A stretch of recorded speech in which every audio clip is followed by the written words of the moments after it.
Hey guys, welcome back to my channel.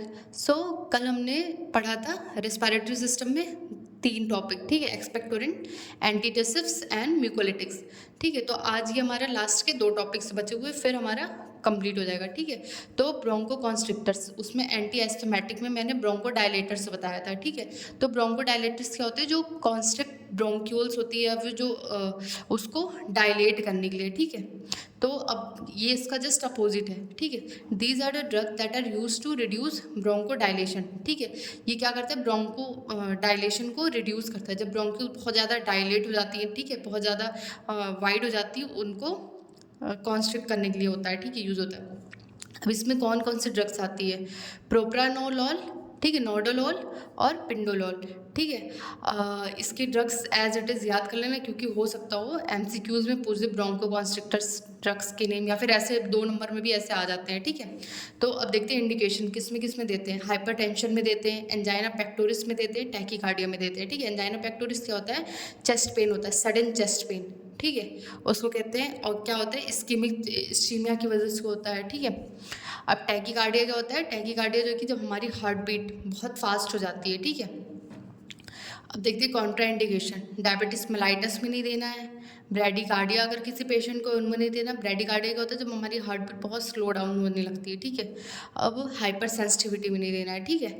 अब देखते हैं साइड इफेक्ट्स क्या क्या हो सकते हैं। ब्रैडीकार्डिया हो सकता है, फैटीग हो सकता है, ठीक है, सेक्शुअल इम्पेयरमेंट हो सकता है, नोजिया, वॉमिटिंग, और आगे एड ऑन कर लो क्या? प्रेगनेंसी, ठीक है, लैक्टेटिंग वुमेन, ठीक है।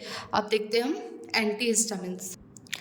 एंटीहिस्टामिन्स जो होते हैं वो बेसिकली किस में यूज़ होते हैं? एलर्जिक रिएक्शन में, ठीक है। जैसे हमारे बॉडी में कोई एंटीजन एंटर कर जाता है, ठीक है, तो हमारी बॉडी उसके रिस्पॉन्स में क्या बनाती है? एंटीबॉडीज़, उससे फाइट करने के लिए, ठीक है। तो उस टाइम पे ये यूज़ होता है, ठीक है। It release in response to antigen for which a person has develop antibodies, ठीक है। ये किसके रिस्पॉन्स में वो होती रिलीज होती है? जब किसी बॉडी में एंटीबॉडीज बनता है, ठीक है, किसी एंटीजन के आने के बाद, ठीक है। अब इसका इंडिकेशन देखते हैं। कॉमन कोल्ड, ठीक है, एलर्जिक डिसऑर्डर्स, इंसेक्ट बाइट्स, ठीक है। कॉमन कोल्ड में देते हैं, एलर्जिक डिसऑर्डर्स में देते हैं, इंसेक्ट बाइट्स में देते हैं, ठीक है। अब इसमें कौन कौन सी ड्रग्स यूज़ होती हैं? एजाटाडीन, ठीक है, सिटर्जिन, लिवोसिटर्जिन, ठीक है, लोराटेरिन। जो ड्रग्स है इसको एज इट इज़ याद कर लेना है, ठीक है, इसमें कुछ पढ़ने वाला नहीं है। अब कॉन्ट्राइंडिकेशन ये पूछा नहीं जाता, ये सारे, ठीक है, 2-2 नंबर में भी नहीं पूछे जाते। एंटीहिस्टामिन ये सब नहीं पूछा जाता, ठीक है। जो पूछा जाएगा वो अब जो सेकेंड बुक है उसमें, सेकेंड पार्ट वाले में।